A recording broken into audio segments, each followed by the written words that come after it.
জীবনে একজন ভালো জীবনসঙ্গী পাওয়ার সাথে সাথে ভালো বন্ধু পাওয়াটাও খুব জরুরি। যদিও বয়স বাড়ার সাথে সাথে সকলেরই বন্ধুর সংখ্যা কমতে থাকে, আমিও তার ব্যতিক্রম নই। কিন্তু একটা বয়সের পর যে বন্ধুগুলো সব প্রতিকূলতা কাটিয়েও রয়ে যায়, তারাই প্রকৃত বন্ধু। আমিও আমার 25 বছরের এই পথে কিছু বন্ধু পেয়েছি, যারা সব সময় আমার সব ঝড়ঝাপটায় পাশে থেকেছে, আমাকে আগলে রেখেছে। তারা প্রতি বছরই কোনো না কোনো ভাবে আমার জন্মদিনটিকে সেলিব্রেট করার চেষ্টা করে। আগের ভিডিওতে আমি বলেছিলাম, আমার এক বন্ধু 7ই মে আমার মন ভালো করার জন্য আমাকে কলকাতার রাজবাড়িতে নিয়ে গিয়ে আমার বার্থডে সেলিব্রেট করে।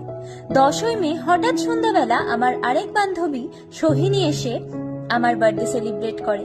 আবার 11ই মে দুপুরবেলা আমার আরেক বন্ধু সুদীপও কেক নিয়ে আসে এবং আবার সবাই মিলে আমার বার্থডে সেলিব্রেট করে। ভালো থাকুক এরকম বন্ধুগুলো, যারা আমার ভুল ত্রুটি ভুলে গিয়ে এভাবেই আমাকে আগলে রাখে। সারা জীবন এভাবেই আমার পাশে থাকুক তারা।